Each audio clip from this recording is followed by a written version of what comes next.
इथून असा हा इकडे गेलेला असतो. ओके. आणि हा जो पूर्ण पोर्शन आहे तो आपला हा बेल्ट आहे, हा अख्खा बेल्ट आलेला असतो आपला, बरोबर. तर इथे मी -1.25 हे लिहून घेतलं की गळा लिहिलेला आहे ते सूत्र आपल्याला बघायचं आहे. तर छाती डिवायडेड बाय 6 प्लस 0.5 करायचं आहे. ओके. तर ही पॉईंट म्हणजे हा पॉईंट आणि हा पॉईंट एकत्र येतील या पद्धतीने सेट झाल्यानंतर आपल्याला इथे लाईन ड्रॉ करून घ्यायची. तर बघा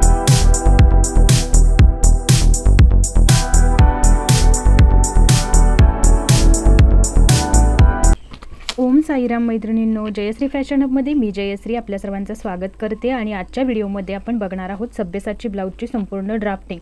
कारण बऱ्याच मैत्रिणींच्या कमेंट होत्या की या ब्लाऊजसाठी खूप रिक्वेस्ट आलेली आहे, म्हणूनच आपण आज हा व्हिडिओ घेतलेला आहे. आणि हे जे मेजरमेंट्स तुम्ही बघत आहात याच मेजरमेंट्समध्ये आपण ब्लाऊजची संपूर्ण ड्राफ्टिंग करणार आहोत. तर तुम्हाला जर काही तुमचं मेजरमेंटमध्ये तुम्हाला ब्लाऊज कटिंग करायचं आहे तरीसुद्धा काळजी करू नका. ज्या ज्या ठिकाणी म्हणजे छाती वाईज, कमरे वाईज, शोल्डर वाईज जे जे चेंजेस करावे लागणार आहेत ते त्या ठिकाणी मी तुम्हाला अगदी व्यवस्थित एक्सप्लेन करणार आहे. ओके.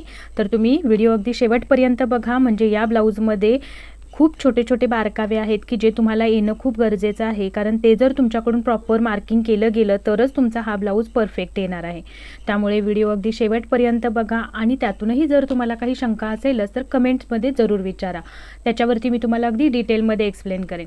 पण जर तुम्ही पहिल्यापासून शेवटपर्यंत हा व्हिडिओ अगदी व्यवस्थित बघितला तर तुम्हाला मुळात कोणतीही शंका येणारच नाही आहे. कारण एवढ्या व्यवस्थितपणे मी तुम्हाला यामध्ये एक्सप्लेन केलेलं आहे की कशा पद्धतीने सब्यसाची ब्लाऊजची ड्राफ्टिंग करायला गेली पाहिजे. कारण जर तुमचं ड्राफ्टिंग प्रॉपर आलं तरच तुमचा ब्लाऊज परफेक्ट येणार आहे. ओके. तर याच्यासाठी जी मेजरमेंट लागणार आहे ती मी इथे घेतलेली आहेत. या ब्लाऊजचं ड्राफ्टिंग आपण पहिल्यांदा बघूया. याचा फ्रंट पार्ट कसा असणार आहे आणि बॅक पार्ट कसा असणार आहे. पहिले आपण याचा बॅक पार्ट घेऊया. तर बॅक पार्टसाठी आपल्याला बॅक आपली असणार आहे, डीप घेणार आहोत आपण बॅक. ओके. तर ह्या पद्धतीने ही आपली बॅक असणार आहे. ही जी पाठीची खालची बाजू आहे ती आपल्याला 5 इंच तयार ठेवायची आहे. त्यामुळे गळा किती असणार आहे हे आपण मेजरमेंटनुसार काढणार आहोत. तर हे गळ्याचं मार्किंग कसं काढायचं असतं तर ते सुद्धा तुम्हाला मी ते सांगणार आहे. आता इथे बघा आपली पाठीमागील बाजूची उंची किती आहे, 14. तर ही जी पूर्ण उंची आहे ती 14 मायनस करायचं 14मधून हे 5 इंच, कारण हा बेल्ट आपला 5 इंच तयार असणार आहे, बरोबर. तर इथे काय करायचं आहे, 14 मायनस 5. तर उत्तर किती येणार आहे आपलं, 9 इंच येणार आहे, बरोबर. तर हे झालं आपलं पाठीमागच्या गळ्याची उंची झाली, ही आपली 9 इंच असणार आहे. ओके. त्यानंतर आता आपल्याला बघायचं आहे काय बॅकमध्ये, तर आपल्याला शोल्डर डीप, आपला गळा डीप आहे तर आपल्याला शोल्डरसुद्धा मायनस करावे लागणार आहे. तर इथे मी तुम्हाला चार्ट देते, त्याच्यानुसार तुम्ही बघून घ्यायचं आहे की तुम्हाला शोल्डर किती मायनस करायचं आहे. या वाईज आपल्याला बघा इथे आपला गळा आहे 9 इंच खोल, तर त्याच्यासाठी आणि तयार आपलं शोल्डर असणार आहे 2.5 इंच. आणि गळ्याचा शेप आहे आपला गोल किंवा पानगळा आपण म्हणू घेणार आहोत. पाठीमागे आपण शक्यतो गोलच ठेवूया डीप गोलमध्ये. तर गोल गळा असेल किंवा पंचकोनी गळा असेल तर आपल्याला किती मायनस करावे लागतील, तर समजा आपण इथे पाठीमागे पंचकोनी गळा घेणार आहोत. तर पंचकोनी गळा घ्यायचा असेल तर आपल्याला शोल्डर मायनस करावे लागतील 1.6. तर हा जो चार्ट तुम्हाला दिलेला आहे त्याच्यानुसार तुम्ही बघून घ्यायचा आहे की हे आपल्याला शोल्डर किती मायनस करायचं आहे ते. हा चार्ट फक्त फॉलो करा, त्याच्यानुसार तुम्हाला अगदी डिटेलमध्ये सर्व गोष्टी अगदी इझी मिळून जाते. ओके. जे दाखवलेलं आहे तेवढंच मेजरमेंट तुम्हाला या फुल शोल्डर आपण जे मेजरमेंट टाकणार आहोत त्यावेळेला सांगेल की 1.6 कुठून मायनस करायचे आहेत. आता हा झाला आपला बॅक पार्ट. आता इथे आपण फ्रंट पार्ट बघूया. तर फ्रंट पार्ट बघा हा आपला प्रिन्सेस कटमध्ये आपण घेणार आहोत. तर पुढच्या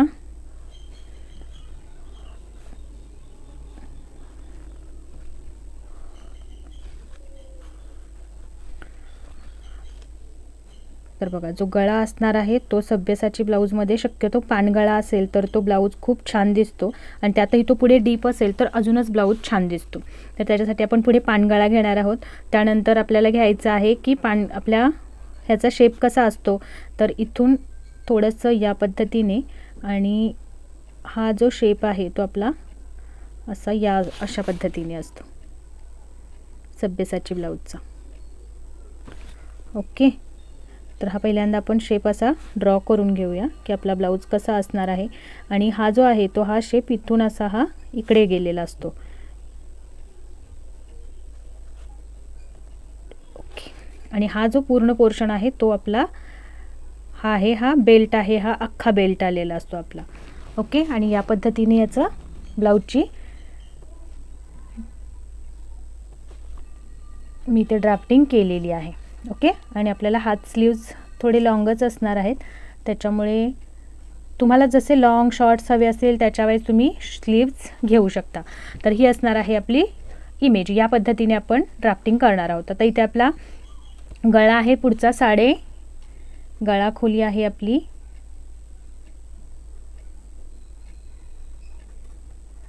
7.5 तयार. ओके. तर आपल्याला शोल्डर किती मायनस करावे लागणार आहेत, तर इथे आपल्याला तयार शोल्डर 2.5 इंच मी तुम्हाला चार्ट इथे देत आहे. त्या चार्टनुसार तुमची चेस्ट तुमचं शोल्डर किती आहे आणि तुम्हाला तयार शोल्डर किती ठेवायचं आहे त्याच्यानुसार हा चार्ट बघा आणि जे मेजरमेंट त्याच्यासमोर येत आहे ते तुम्ही घ्यायचं आहे. आता इथे बघा मला 7.5 गळा घ्यायचा आहे तर आणि 2.5 इंच शोल्डर म्हणजे तयार असणार आहे. तर याच्यामध्ये मला 1.25 हे मायनस करावं लागणार आहे. बरोबर. तर इथे मी -1.25 हे लिहून घेतलं की एवढं शोल्डर मला याच्यातून आपण जे शोल्डर घेणार आहोत पेपरवरती त्याच्यातून ओपन बाजूकडून एवढं शोल्डर मला मायनस करायचं आहे. ओके. तर चला आता हे दोन्ही आपण काढून घेतलेले आहेत. आपल्याला किती शोल्डर मायनस करायचं आहे ते. आणि आता आपण ड्राफ्टिंगला सुरुवात करूया. पद्धतीने बघा या पद्धतीने एक लाईनवरती ड्रॉ करून घेते. इथून आपण ड्राफ्टिंगला सुरुवात करणार आहोत आणि त्याच पद्धतीने एक अशी उभी लाईन पण घेऊयात की ज्यामुळे आपल्याला इथून पुढेच याचं ड्राफ्टिंग करायचं आहे. हे आपल्याला फिक्स होईल. या लाईन वाईज आपण इथे या लाईनवरती सरळ पट्टी ठेवूयात आणि इकडून एक अशी लाईन ड्रॉ करून घेऊयात. ओके. तर याच लाईनवरती आता आपल्याला मेजरमेंट घ्यायचे आहे. तर चला इथे आपण आता शोल्डरचं मेजरमेंट टाकूया. शोल्डर आहे आपलं 14.5. 14.5च्या अर्धे येतात 7.25. तर 7.25 वरती इथे एक मी मार्क केला. याच्यानंतर 1 इंच यायचं आहे आपल्याला डाऊन. तर इथे 1 वरती ठेवलं आणि 1 इंच आपण डाऊन घेतलं. या बाजूने 2.5 इंच आपल्याला बाहेर जे बंद बाजूकडून 2.5 वरती मार्क करायचं आहे. तर हे 2.5 वरती पॉईंट घेतला आणि ही तिरकी लाईन आणि हा उभा पॉईंट आपण जोडून घ्यायचा आहे.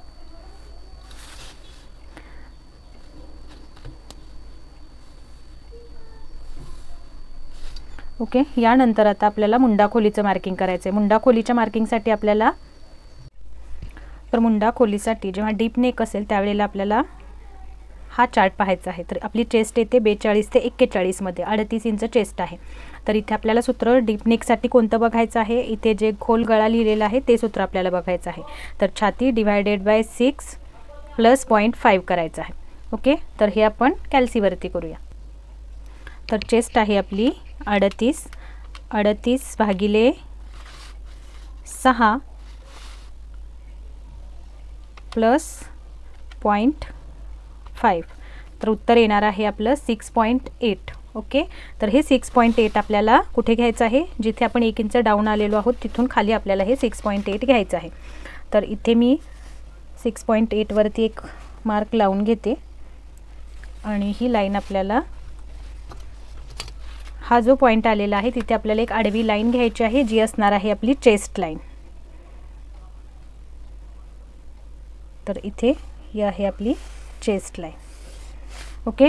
यानंतर आता आपल्याला शोल्डर मायनस बघायचं आहे की आपल्याला डीप नेक आहे तर आपल्याला शोल्डर मायनस करायचं आहे. ते आपण चार्ट बघून ठरवलेलं आहे.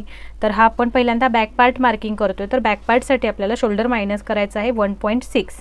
तर ते कुठून करायचं आहे, तर बघा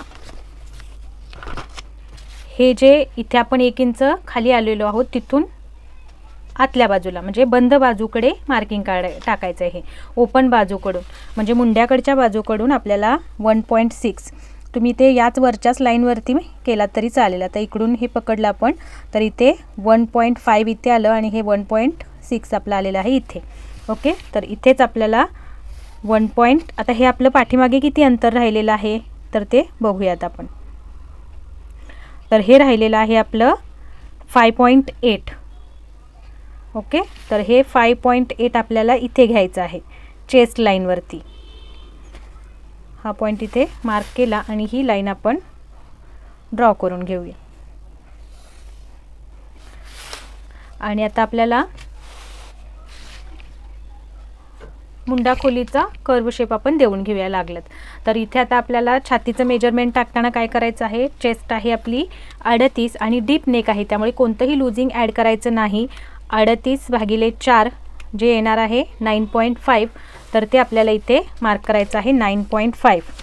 तर या बाजूने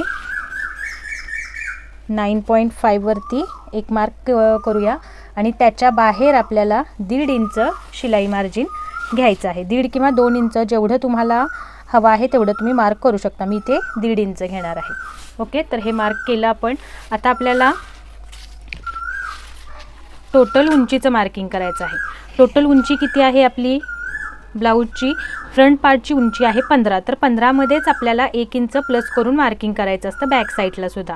ओके, इथे वरच्या जिथे आपण लाईन घेतलेली आहे तिथून खाली टेप ठेवूया आणि जिथे आपलं 16 इंच येते, आता इथे आपलं 16 इंच येत आहे बघा. तर इथे मी बघा इथे टेप ठेवला आणि इथे 16 वरती एक पॉईंट देऊन घेतला आणि सरळ पुढे पण अजून एक ठिकाणी 16 वरती एक मार्किंग करून घेते की जेणेकरून आपली लाईन इथे सरळमध्ये येईल. ओके, तर ही आपण लाईन ड्रॉ करून घेऊया आणि या लाईनवरती आता आपल्याला कंबरेचं मार्किंग टाकायचं आहे. कंबर आहे 31, तर 31 भागिले 4 आलेला आहे 7.75 आलेला आहे. तर इथे आपण 7.75 वरती मार्क करूया. तर हे आणि याच्यामध्ये आता आपल्याला 1 इंच टक्ससाठी मार्किंग करायचं आहे. टक्स घेतलात तर अगदी घेऊ शकता, नको असेल तर तुम्ही 1 इंच घ्यायचं नाही. आणि त्याच्या बाहेर आपल्याला इकडे 1.5 इंच शिलाई मार्जिन घ्यायचं आहे. ओके, आणि इथून जे आपण 1 इंच घेतलेलं आहे तर त्याच्या सहित आपण इथे या पद्धतीने सेंटर घेऊन इथे आपण टक्स मार्किंग करणार आहोत. हा असणार आहे आपला बॅकचा टक्स. ओके, तर ह्या आता लाईन्स आपण ड्रॉ करून घेऊया. फिटिंगची लाईन फिटिंग बरोबर आणि मार्जिनची लाईन मार्जिन बरोबर. या लाईन ड्रॉ झाल्यानंतर आता आपल्याला मुंडा घेराचा मार्किंग करून घ्यायचं आहे. तर मुंडा घेरासाठी कोण्यातून किती घ्यायचं आहे याच्यासाठी आपल्याला हा चार्ट बघायचा आहे. जर आपली चेस्ट 28 ते 31.50 पर्यंत असेल तर फ्रंट भागासाठी आपल्याला 0.5 घ्यायचं आहे. आपली चेस्ट कुठल्या रखाण्यामध्ये येते? 32 ते 39 मध्ये, कारण 38 इंच चेस्ट आहे आपली. तर आपल्याला इथे फ्रंट भागासाठी किती घ्यायचं आहे? 0.75 आणि बॅक भागासाठी किती घ्यायचं आहे? 1 इंच. आपण हा कोणता भाग मार्किंग करतोय? Back part. ओके, तर बॅक पार्टसाठी आपल्याला इथे मार्किंग येणार आहे आपलं 1 इंचांवरती. तर कोण्यातून 1 इंच मार्क करायचं आहे आणि इथून टेप आपण लावायचा आहे या पद्धतीने आणि याचा सेंटर घ्यायचा आहे. सेंटर मार्क करायचं आणि इथून आपल्याला आता हा कर्व शेप देऊन घ्यायचा आहे. तर बघा या पद्धतीने ही आपली फ्रेंच कर्व आहे ही सेट करायची. जिथे हे तीनही पॉईंट म्हणजे हा पॉईंट आणि हा पॉईंट एकत्र येतील या पद्धतीने सेट झाल्यानंतर आपल्याला इथे लाईन ड्रॉ करून घ्यायची. तर बघा या पद्धतीने आपली ही बॅकचा शेप तयार होईल. ओके, तर यानंतर आता आपल्याला बघायचं आहे की जेव्हा आपण दोनही आपले डीप गळा असतो, फ्रंट बॅक कोणताही तो, आणि एक डीप असेल एक पॅक असेल तर कसं कटिंग घेतो, दोनही डीप असतील तर कसं कटिंग घेतो हे आपण डिटेलमध्ये बघितलेलेच आहे. तर इथे आता आपला गळा कोणता आहे? डीप नेक आहे. तर डीप नेक असेल तर आपल्याला जेवढं अंतर इथं आलेलं आहे तेवढंच आपण इथे मार्क करून घ्यायचं असतं आणि ही स्ट्रेट लाईन ड्रॉ करून घ्यायची आहे. ओके, आणि आता आपला बॅकचा गळा किती आहे? गळ्याचं मार्किंग इथून करायचं आहे आपण. ओके, पहिलं ते करून घेऊया. तर इथून आता आपल्याला शोल्डर आपला 2.5 इंच तयार हवा आहे. तर आपण 3.5 घेणार आहोत 1 इंच शिलाई मार्जिन ॲड करून. ओके, दोन्ही बाजूला अर्धा इंच. त्यानंतर टेप दुमडायचा आहे. शोल्डरचा सेंटर पॉईंट घ्यायचा आहे आणि शोल्डरच्या सेंटर पॉईंटवरून आता आपल्याला गळ्याचं मार्किंग करायचं आहे. तर गळा आहे आपला पाठीमागचा 9 इंच बरोबर. तर 9 वरती आपल्याला इथे मार्क करायचं आहे. इथे आपण गळ्याची लाईन ड्रॉ करून घेऊया. तर बघा इथे आता हा गळा हा आपली ही चेस्ट लाईन आहे त्याच्या खाली आलेला आहे. त्यामुळे आपल्याला वरच्या बाजूने अर्धा इंच अजून आपल्याला डाऊन करावा लागेल गळा. ओके, तर वरच्या बाजूने आपण अर्धा इंच या पद्धतीने मार्क करूया दोनही बाजूत आणि ही लाईन आपण इथे ड्रॉ करून घेऊया.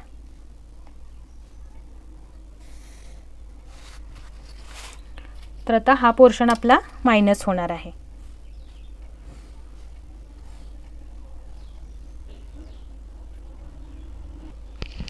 तर बघा हा वरच्या बाजूचा पोर्शन आपला पूर्ण मायनस होणार आहे. ओके, त्यानंतर आता आपल्याला इथून आपला समोरचा आता गळा रुंदी किती राहिलेली आहे ते बघूयात आपण इथं टेप लावून. तर इथं आपली गळा रुंदी राहिलेली आहे 2.5ला 1 लाईन कमी आहे. ओके, तर आपण इथे खाली 2.5ला 1 लाईन कमी किंवा त्याच्यामध्ये प्लस 0.5 किंवा 0.25 सुद्धा ॲड करून घेऊ शकता. खालच्या बाजूनी तुम्हाला जेवढा गळा रुंद हवा आहे तेवढा तुम्ही घेऊ शकता. तर इथे मी घेणार आहे 2.25 इंच. म्हणजे इथे होता आपला 2.5ला 1 लाईन कमी, तर मी ते 0.5 इंच प्लस करून घेणार आहे 2.25 वरती. ओके, तर हे मार्क करून घेतल्यानंतर आपल्याला हा गळ्याचा वरच्या बाजूला जो पॉईंट आलेला तो आणि खाली आलेला तो हा एकत्र ड्रॉ करून घ्यायचा आहे आणि हा आपला गळा होणार आहे. तर इथे आता आपण गळ्याचा शेप गोल, चौकोनी, तुम्हाला जो हवा असेल तसा शेप तुम्ही इथे देऊन घेऊ शकता. डीप गळा हवा असेल तर बघा मी या पद्धतीने इथे गोल गळ्याचा शेप देऊन घेतलेला आहे. तर हे आपलं आणि पाठीमागचा टक्स आहे तो साधारण ना आपला हा जेवढा तुमचा गळा असेल त्याच्या खालीच आला पाहिजे. ओके, तर इथे मी साधारण हा 5.5 वरती गळ्याचा मार्क लावून घेते.